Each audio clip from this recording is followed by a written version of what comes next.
කොපලම්ද අර පේෂන්ට්ස් ලගේ ෆයිල් ටික අරන් එන්න. සුදු දෙදෙනෙක් වේවා වෛද්‍යතුමනි.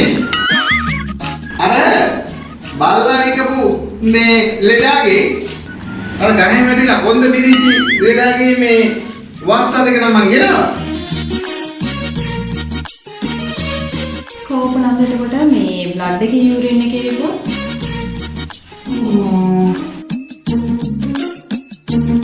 ලේක තියෙනවා චූ එක නෑ. කොපලම්ද ඔයා දැන් මෙතන වැඩට ඇවිල්ලා මාස කිහිපයක් ගත වුණා නේද? තාම ඔයාට මේ ඉංග්‍රීසි ටික හදා ගන්න බැහැ. අනේ මන්දා. මෙහෙම කොහොමද ඔයා වැඩ කරන්නේ? මෙහෙම හරියන්නේ නැහැ. ඔයා අද ඉඳන්වත් මෙතන පාවිච්චි වෙන ඉංග්‍රීසි වචන ටික කතා කරන්න ඕනේ. ඔයා පුළුවන් විදිහට අද ඉඳන් මේක පටන් ගන්න. නැත්නම් ඔයා කියන දේ අපිට තේරෙන්නේ නැහැ.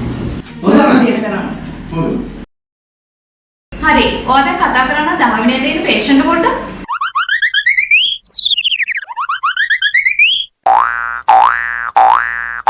බෙඩ් 10 එන්න. බෙඩ් 10.